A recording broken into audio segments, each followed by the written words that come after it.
We acknowledge, celebrate, and pay our respects to the Ngunnawal and Ngambri people of the Canberra region and to all First People on whose traditional lands we meet and work.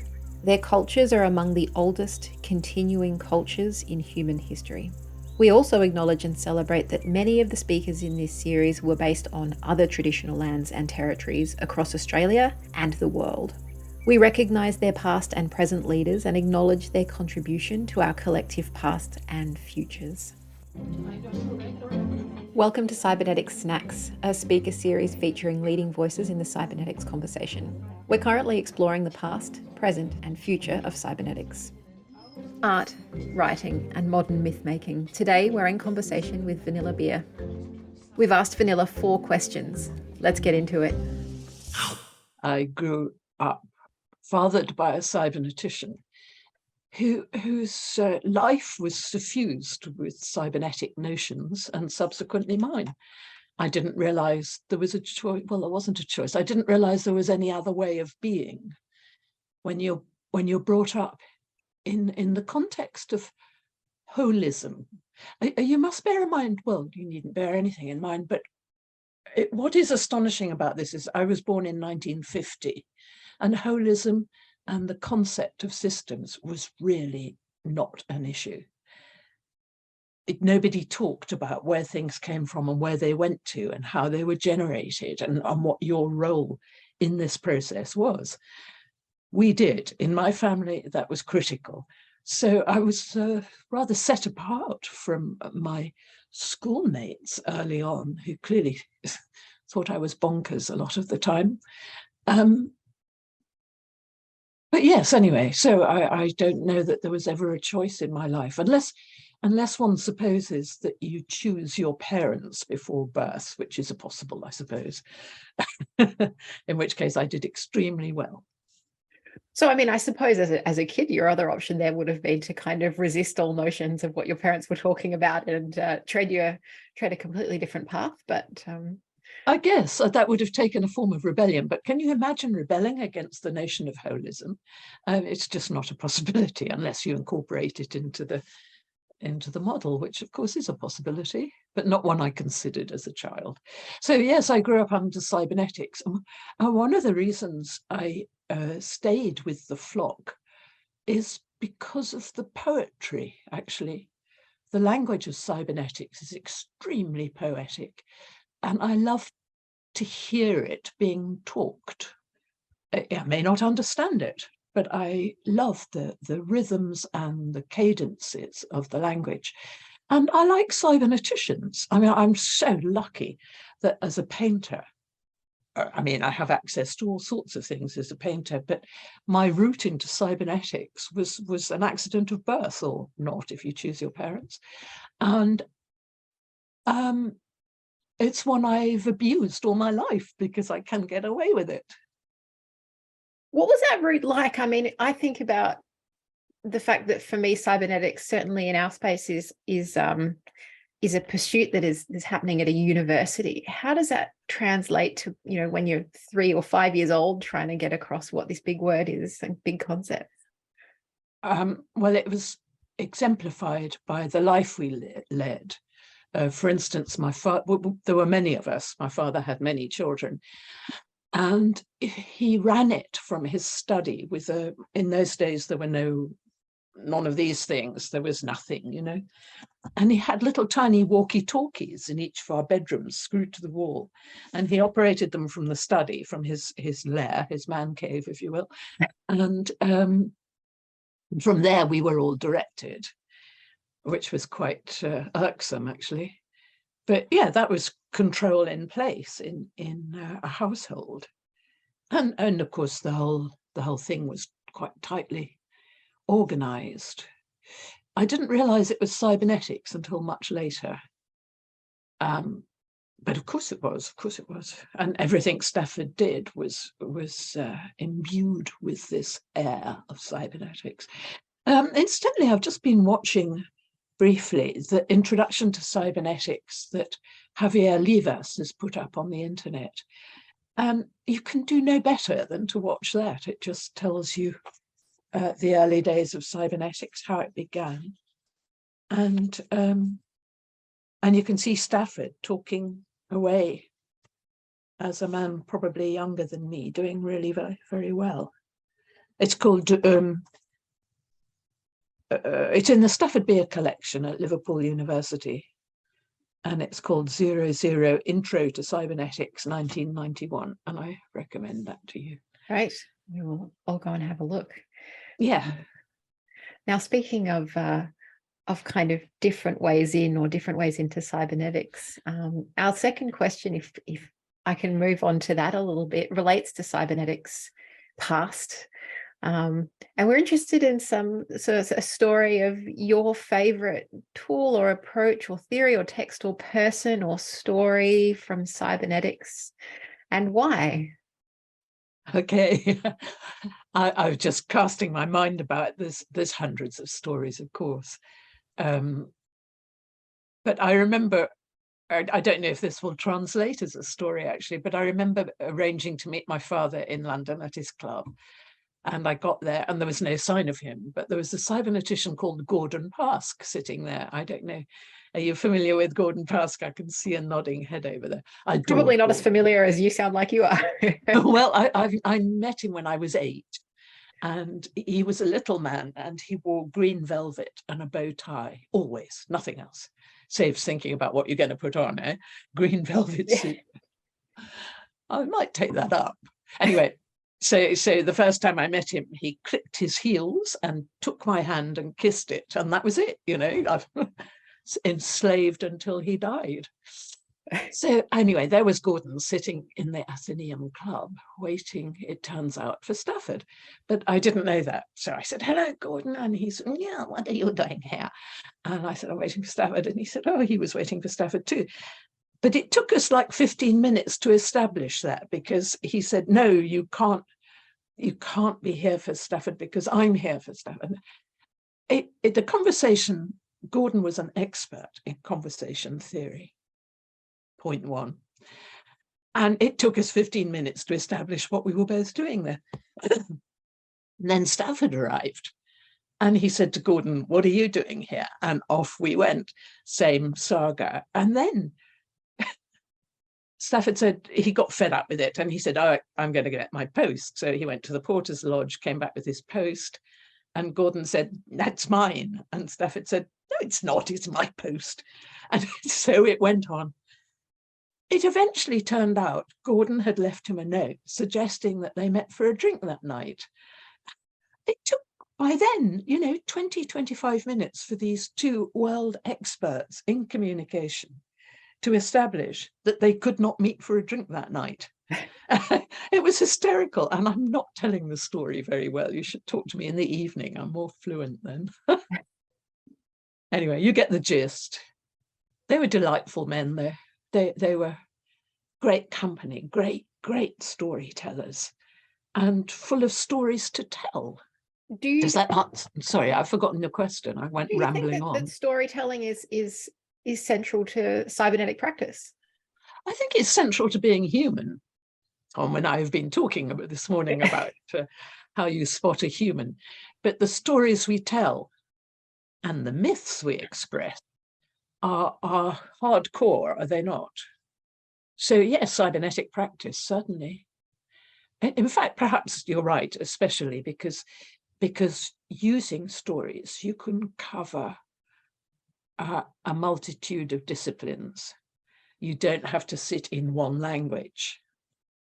You can storyfy it, yeah. Stafford told stories all the time, as did Gordon, of course. And all of them. I mean, when I was little, I met Warren McCulloch, who was enchanting. He taught me about Francis Bacon, the 12th century monk, not the painter, and indeed not the 15th century philosopher, but the 12th century monk and the brass head. I must have been 8. It was spellbinding. Never forgot. He was another great man. Sorry, yeah. No, go ahead. I mean, so these stories, they're not necessarily fictional tales or the kind of, I mean, I guess when I say story, there's a lot of different ways into that. So yes, No, I mean, the stories, the cybernetic tales anyway, are all true. I mean, true. What is truth? They're all things that happened in time and probably get elaborated in the telling or lost in the telling, depending. And does it tie to your current work around myth making? Well, yeah, that kind of grew out of it because I was looking, I was in one of those arty hiatuses that every creative person gets from time to time. And I was surveying my work and wondering what on earth was going on. And I realized I had 12 trillion drawings. I mean, I draw all the time. And I thought, well, I must do something with these. That's clearly what I am. Posywid, the purpose of the system is what it does. What I do is draw. So I went through the drawings and took out ones I liked and started copying them absolutely meticulously into paint. And as that progressed, I realized that the ones I had chosen or the way I had dealt with them reflected some kind of myth, some Greek reference, some Hindu reference. There was a baseline tale about being a person in time. No, that's not right. About sharing experiences in time. I exclude Oedipus from that. But, these stories are mostly ways that humans have talked to each other about what's been going on. I went into this maze and I got attacked by a half man, half bull. Maybe so, but we all of us have not been able to express the things that have happened to us in other ways. You know what I mean? That's a bit garbled, but you get the drift. Absolutely. So anyway, I got interested in myth, and then as time went on, I started juggling myth and throwing in my own experiences in an attempt to pursue another kind of language. And that's what I'm still doing, I suppose. It's always difficult to know what you're actually doing when really you're just following a brush. But our third question relates to kind of cybernetics present and the way cybernetics can shape the world. And we're wondering if you could tell us about how either you've applied cybernetics or you've seen cybernetics applied to kind of shape or create or improve something in the world around us. Gosh, there are so many examples. I mean, I didn't know, but I started going to cybernetic conferences because for the aforementioned reasons. I like cyberneticians, I like their language. And I follow especially a group called Metaforum, which is completely devoted to Stafford's work, well, almost completely. And they talk about the application, especially of the viable system model, the VSM, in the individual's work. And I was amazed and humbled and overwhelmed by the range and success of the VSM. I mean, I do hope Stafford's up there somewhere being pleased. But the first time I became fully conscious of this was, well, maybe not the first time, but I was at Leeds, I think, Leeds Beckett University, and there was a Metaforum going on there. And there was a chap, forgive me, I can't remember names and dates, but there was a chap who was irrigating the desert using the VSM. Not bad. There was, oh damn, I've got bogged down in that image now of how they planted trees in little tiny groups because that catches the water in a particular way. Anyway, there were lots and lots of examples, which you can find online, I'm sure, about the application of the VSM. And then the second thing that I was overwhelmed by, I got a message from someone who wanted to talk to me about my father. And I thought it was someone I already knew. The name was very similar to someone I knew. So I said, of course, I wanted to. And it was like 10 minutes before the Zoom that I realized I had no idea who this chap was at all. And he had done something remarkable. Oh dear, I don't want to land him in it without his permission. So anyway, trust me, it was remarkable. And he wanted to tell Stafford, and of course Stafford was dead. And he said somebody told him his daughter was still alive. So so he wanted to talk to me about it. And now I'm not going to tell you what it was, which is very rude, but there's masses of examples of the success of the VSM. And it was because of that I did my cartoon book. People kept saying to me, look, this is so simple, a child can understand it. Why do people find it so difficult? La-di-da-di-da. Someone should do a cartoon book. And I'm going, I'm busy, leave me alone, la, la, la, la. But eventually, having heard these astonishing stories about how effective, how it works. I watched a grown man giving a talk, and he said when he picked up whichever book it was, I forget, and understood the VSM, he said he wept because he realized how he could proceed, how he could sort out all this mess. I thought, gosh, if this can make grown men cry, then it's worth a cartoon book, isn't it? I spent 4 winters on that book because I had to do all the research. I didn't know anything about the VSM except. Gosh. Well, I suspect not everybody on the line here will know the VSM either, but it depends whether you can distill it in 2 minutes or not. Well, it's a checks and balances system that is clever beyond belief and dead easy to implement. Excellent. Read the books. Yes, that's what start with the cartoon book and go from there. Well, I don't know. I mean, the cartoon book is the history of Stafford. And when he explained the VSM, he would contextualize it in his life. At this point, this happened, and then I thought this, and at this point, he was telling stories. And so when I thought about how I would explain the VSM in a cartoon book, I thought, I'll do what Stafford does, contextualize it in his life. So it's the story of his life with this hangabout moment at various points where the VSM takes shape, culminating, of course, in the terrible, terrible experience of Chile. I don't know how many of you are familiar with the fact that Stafford was hired by Fernando Flores, who was the financial geezer for Salvador Allende, who was the democratically elected Marxist president of Chile. So Stafford went in there with the VSM and they set up a whole system, and then the CIA moved in and killed everybody. So that was that, really. And Stafford was traumatized by this, completely traumatized, poor man.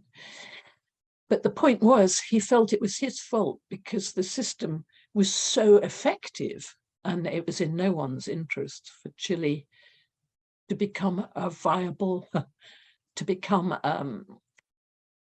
a competitor on the global stage, which it would have been had it been allowed to continue. Quite incredible, isn't it? It is incredible. And there's a lot happening about that this year because it's the 50th anniversary of the coup in Chile. So there's quite a lot of podcast and stuff happening, explaining it all. Fantastic story, actually. Fernando Flores is still with us. He went back to Chile when Pinochet was dead, and he's still working there. And there's a chap called Raul Espero, who was part of the Chilean team, who now lives in England. But I think the rest of them, oh no, they're not all dead. The young designers and so forth, they're still with us. I'm sorry, I'm rambling off. Not at all. Not at all. We are going in all sorts of interesting directions. I'm always stunned at how much ground we cover in such a little space of time. Yeah. Now, speaking of ground, I also wanted to spend a little bit of time on future ground yet to be trodden. Here at kind of the ANU School of Cybernetics, we are talking about a new cybernetics and what would something look like that would be fit for the 21st century and the very different world we find ourselves in. And curious if you could suggest one thing that you would remove or do differently or bring into a new cybernetics for the 21st century. Wow. Well, you're looking at what they call second order cybernetics, aren't you? And don't ask me to explain. I've just realized I'm completely blank about it, but I mean, it's very simple. What I see happening is people being informed and engaged in the notion of holism. Then you've got a greener world. In fact, you've probably still got a world if you can convince people that their actions are significant and that they have responsibilities. God, that sounds tiresome, doesn't it? But I think that's probably the way. And you guys, I mean, it's terribly exciting that you're all studying the field. I can't think of any other field that's doing anything that could achieve the great leaps that are going to be needed in the next decade. Beyond that, who knows? I mean, beyond that, we probably won't be, well, I won't be alive, but I don't know if the planet will still be here. Certainly not as we know it. Want more? Check out the snack pack at the link below for bonus content and resources.